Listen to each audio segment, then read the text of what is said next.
arrive d'ici un peu plus d'une heure maintenant, puisqu'il est 6h08 et il est annoncé vers 7h15. Philippe Vigier, le ministre délégué chargé des Outre-mer, arrive à Mayotte dans une poignée de minutes maintenant pour son deuxième séjour. Il va passer 2 jours avec nous sur le département. Au programme du 90% crise de l'eau. Il va aller assister à une distribution des bouteilles qu'il a annoncé à Mamoudzou. Il va cet après-midi assister au comité de suivi de la ressource en eau. Il va aller visiter l'usine de dessalement de Petite Terre. Il va aller à la steppe de Ouangani auprès des services de la sécurité civile pour la production d'eau potable à partir de la rivière. Voilà, tout ça, ça va concerner effectivement la crise de l'eau. Il a 2 séquences annexes. Une première très importante également, c'est la loi Mayotte. Il rencontre ce matin le président Ben Issa et cet après-midi, il est attendu au CHM pour une rencontre avec les personnels soignants, hôpital dont on sait qu'il est en grande difficulté. Et dans ce contexte de voyage officiel, Estelle Youssoufa, hier, a effectivement questionné Philippe Vigier pendant la séance de questions au gouvernement, le tout dans un contexte, et je vous laisse regarder cette photo avant qu'on regarde la vidéo, l'image de France Info où Christophe Béchu était l'invité d'un talk-show, et il expliquait que la situation à Mayotte était catastrophique et qu'elle était suivie directement chez Elisabeth Borne tous les jours en réunion de crise, donc un contexte qui pèse. Et maintenant, je vous laisse écouter à la fois la question d'Estelle Youssoufa et en même temps la réponse de Philippe Vigier, et ensuite on commente. Écoutez. Estelle Youssoufa pour le groupe Lyot.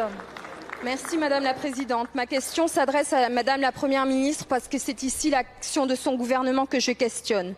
Demain matin, Madame, Mayotte sera dans la rue pour hurler de soif, pour vous rappeler que nous survivons à peine sans eau. Visiblement, on a un souci avec la vidéo. Est-ce que c'est possible en régie de regarder la vidéo d'Estelle Youssoufa? Oui, non. Sinon, on fera juste que l'entendre parce que c'est vraiment très important et je voulais qu'on puisse partager avec ça. On a ou on n'a pas la vidéo à regarder? Bon, alors on va l'écouter simplement si on ne l'a pas. Merci Madame la Présidente. Ma question s'adresse à Madame la Première ministre parce que c'est ici l'action de son gouvernement que je questionne. Demain matin, Madame, Mayotte sera dans la rue pour hurler de soif, pour vous rappeler que nous survivons à peine sans eau, vous rappeler que l'accès à l'eau potable est un droit que vous devez nous garantir. À Mayotte, nous n'avons que quelques heures d'eau tous les 2-3 jours, une eau que l'ARS s'obstine à répéter potable, mais qu'il faut faire bouillir avant de consommer. Une eau puante, marron mais potable. L'ARS de Mayotte n'a-t-elle donc rien appris des scandales sanitaires? Le pack d'eau se vend entre 5 et 12 euros à Mayotte. Pour une famille de 4 personnes, c'est au minimum 6 bouteilles par jour, soit un budget d'environ 300 euros par mois. Alors que votre gouvernement distribue des chèques carburant, quand mettez-vous en place un chèque eau pour Mayotte? Quand effacez-vous les factures d'eau que les Mahorais reçoivent parce que l'air fait tourner l'eau des compteurs? Le gouvernement a distribué 600 000 bouteilles d'eau pour les plus vulnérables. Je vous dis merci, mais quid du reste de la population?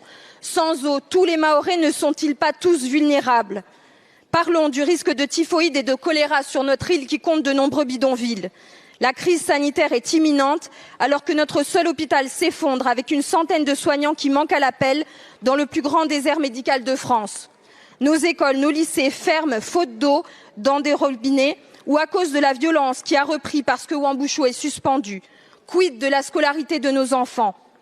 Pourquoi ne profitez-vous pas de la sécheresse pour nettoyer les rivières et les retenues collinaires, pour clôturer nos réservoirs d'eau? Pourquoi n'avez-vous pas commandé des citernes pour équiper tous les foyers mahorais? Combien de temps Mayotte peut-elle tenir dans l'état actuel des coupures et des réserves d'eau? Mayotte est en train de basculer en enfer, le préfet est dépassé. Ma question: votre gouvernement a-t-il démissionné à Mayotte? Sommes-nous, nous, Mahorais, sortis de la République? Quand allez-vous agir à hauteur de cette crise et de la République? Je vous remercie. Je vous remercie. La parole est à Monsieur Philippe Vigier, ministre délégué aux Outre-mer. Merci Madame la Présidente, Mesdames, Messieurs les députés, Madame la députée. La situation de Mayotte, vous l'avez décrite, elle est inédite, elle est gravissime. Et avec le gouvernement, je peux vous dire que nous sommes totalement mobilisés autour de la Première ministre, Gérald Darmanin.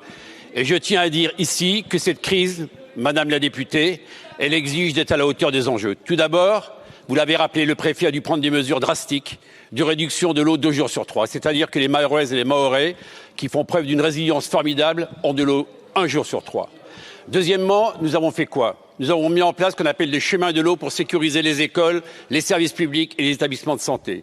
Nous avons mis en place vous le savez, dans chacune des communes, en accord avec les élus, ce qu'on appelle des rampes d'eau pour pouvoir apporter de l'eau là où il n'y en a pas. Nous avons apporté pour les écoles, pour 31 écoles, c'est vrai qu'ils n'ont pas d'eau, des bonbonnes de 1000 litres, de manière à ce qu'on puisse apporter aux enfants de l'eau sanitaire. Mais ça ne suffit pas. Vous l'avez rappelé, Madame la députée, et je tiens à dire devant la représentation nationale que grâce à vous, nous avons élargi le public de celles et ceux qui bénéficient de bouteilles d'eau. Ce ne sont pas 600 000 bouteilles, mais 5 400 000 bouteilles d'eau qui ont été commandées. Et je dis ici solennellement que les Mahoraises et les Mahorais que nous souhaitons les plus protéger auront des bouteilles d'eau jusqu'à ce que la crise soit résolue. Nous n'en restons pas là. 35 millions d'euros sont engagés immédiatement pour faire ce qu'on appelle un schéma d'interconnexion d'eau potable. Pour colmater les fuites, parce qu'il y a énormément de fuites dans le réseau mahorais et nous sommes à côté des élus locaux. La Légion est mobilisée. Le ministre de l'Intérieur, ce matin, a décidé de mobiliser la sécurité civile. Les armées le sont avec le service militaire adapté. Les élus le sont avec les centres communaux d'action sociale. Bref, nous sommes tous sur le pont. Et j'annonce enfin que 2 usines de dessalement verront le jour fin 2024. En attendant, nous serons à vos côtés. Tout le gouvernement est mobilisé et sous l'autorité de la Première ministre et du ministre de l'Intérieur, croyez bien que nous serons à vos côtés. Qu'est-ce qu'il faut en retenir? Une question, une réponse à la veille d'un VO. Carla, qu'est-ce qu'on en retient? Mais moi, j'aimerais bien déjà savoir 5,4 millions de bouteilles pour quand? Et pour qui? Et pour qui, ça c'est certain. Parce que jusqu'à présent, les chiffres qui ont été énoncés, c'est bien 600 000 pour la première livraison, 1,2 million dans toutes les 3 semaines. Donc, j'ai pas fait les calculs pour voir si ça fait 5,4 millions jusqu'à la fin de l'année. Mais on sait pertinemment que même 1,2 million, quand elles vont arriver, ça va pas suffire. Le public concerné n'est pas assez élargi parce que ça devrait être toute la population. C'est clair et net. Aujourd'hui, chercher une bouteille d'eau dans un magasin, c'est vraiment la croix et la bannière. Et puis, ça impacte fortement le portefeuille de tout le monde, Estelle Youssouffa parlait de 300 € par mois, le budget pour une famille de 4 personnes. Oui, il y a beaucoup de salariés qui nous ont dit 300, 400 €. Parce qu'il faut aussi comprendre que même si on dit qu'il y a de l'eau 1 jour sur 3, il y a des personnes qui habitent par exemple dans les Hauts, à Cavani, etc.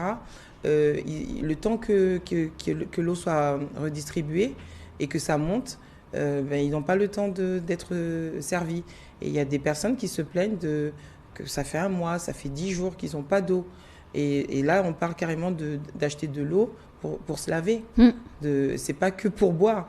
Oui, c'est 5,4 millions. Moi, je suis curieuse de savoir est-ce que la première programmation a changé et comment on fait pour donner. Nous, on a demandé, parce que je représente le monde économique, je salue aussi tous les adhérents du MEDEF, on a demandé de l'eau pour nos salariés parce que aujourd'hui, on nous dit qu'il faut faire bouillir l'eau. On ne peut pas la faire bouillir sur le lieu de l'entreprise.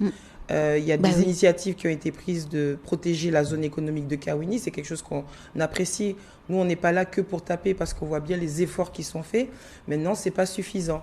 Et on a besoin d'eau potable pour nos salariés. Ce n'est pas à nous de supporter tout ça. Christophe. Écoutez, je vais apporter quelques précisions. C'est vrai que sur la question du nombre de bouteilles, on a besoin de clarté. Oui. Voilà, il peut avoir, comme vous le dites, une question arithmétique, c'est de savoir, on va pas apporter 5 millions de bouteilles d'eau toutes les 3 semaines. Est-ce que c'est sur l'année? Est-ce que c'est sur toute l'opération? Est-ce que c'est par trimestre ou quoi que ce soit? Donc là-dessus, on a besoin de clarté. Sur la question, il disait que c'est grâce à vous, Estelle, qu'on a élargi. En effet, à la base, les bouteilles d'eau devaient être distribuées aux plus de 75 ans.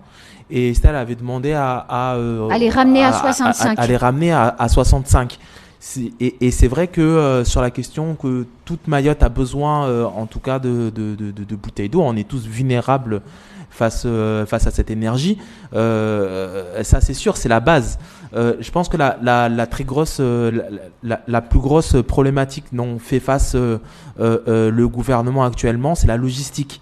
En réalité, c'est-à-dire que où on les trouve et comment on les amène. Comment on les amène surtout. Je pense que trouver de l'eau, des bouteilles d'eau, on peut les faire venir de métropole. On peut les trouver en métropole, mais c'est les acheminer ici qui met énormément de temps. Mais c'est surtout comment ça s'appelle, c'est surtout le débarquer. L'eau à Maurice, il avait dit qu'on réservait une ligne ou 2 lignes de production d'eau à Maurice et qu'ils étaient en train de faire les démarches pour que cette eau soit, entre guillemets, agréée pour pouvoir rentrer en Union européenne. C'est pas très loin, l'île Maurice. Moi, ce qui me dérange, c'est que cette situation, on la connaissait. Ah bah oui. Depuis le 27 mars, on a commencé nous-mêmes à en parler pour vraiment alerter aussi la population qu'à un moment donné, il ne faut pas se mentir. Il est préférable de dire la vérité. Les coupures d'eau, on peut même dire qu'on aurait pu les anticiper et les faire bien avant. Parce que c'est comme vous avez dit tout à l'heure, c'est arithmétique. C'est-à-dire qu'on a une quantité d'eau qui est mesurée dans les retenues linéaires. On divise par 40 000, s'il faut 40 000, ça fait tant de jours. S'il faut réduire, on réduit. C'est facile quelque part. C'est mathématique. Oui, je suis d'accord. C'est mathématique. Donc après, on a fait des choix qu'on doit tous assumer. Moi, je dis qu'on doit tous assumer parce que je siège aussi conseil de surveillance où j'ai eu des débats. Je ne veux pas non plus casser, critiquer tout le monde, mais où il y a eu des échanges et où il y a eu des décisions qui ont été prises communément parce qu'on a fait des choix et maintenant, il faut assumer les choix. Maintenant, ce n'est pas aujourd'hui qu'on doit se poser la question de où on fait venir l'eau. Cette eau, elle aurait dû transiter depuis des mois, j'ai presque envie de dire, pour qu'on n'ait pas l'impression qu'à chaque fois, on gère l'urgence. Il y a beaucoup de solutions qui étaient sur la table depuis le mois de mars. On ne comprend pas que c'est que maintenant que tout se délie. Où est le petit osmoseur là, qui devait faire 1000 mètres cubes? Oui, il est à Msangabitch. Mais il ne va pas marcher avant la fin de l'année. Oui, pourquoi il ne fonctionne pas tout de suite? La société nous a dit qu'ils étaient prêts, ça prenait 2-3 mois et ça fonctionnerait. Pourquoi on n'a pas ça?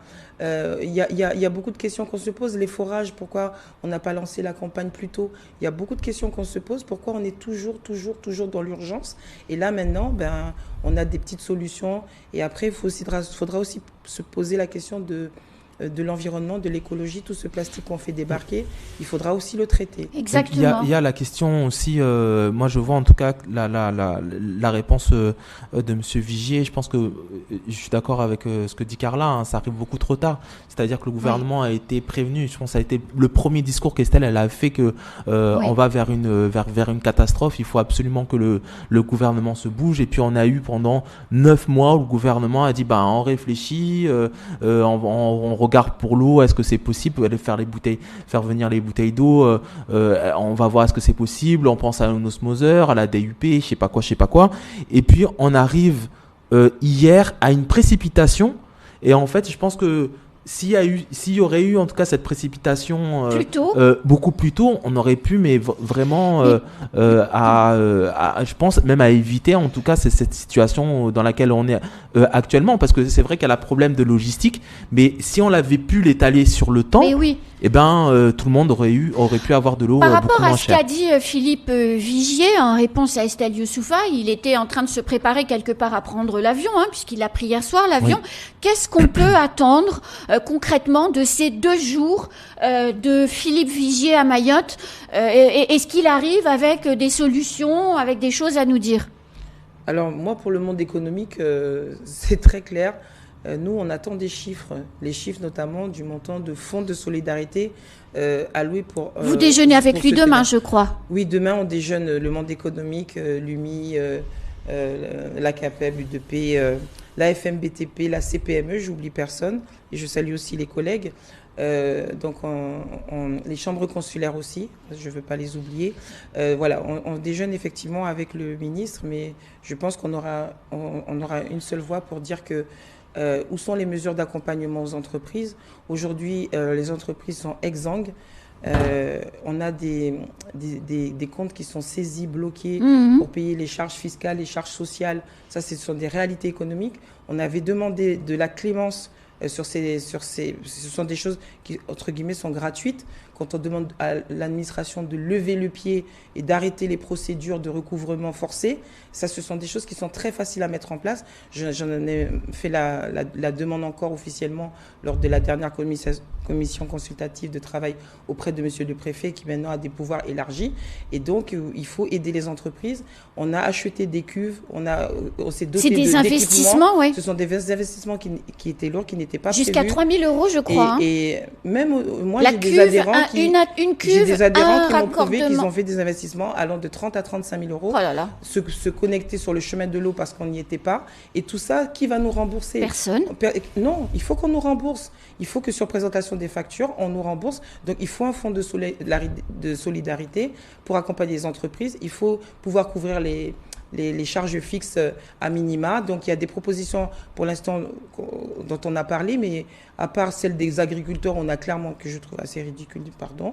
Et je pense qu'il faut vraiment qu'il arrive avec des chiffres. Et est-ce que les 5 000... Écoutez, moi je pense qu'il faut aussi effacer les dettes, les factures. SMAE, bien sûr. Et SMAE, hein, c'est-à-dire huissiers, que arrêtez voilà, ce genre de choses.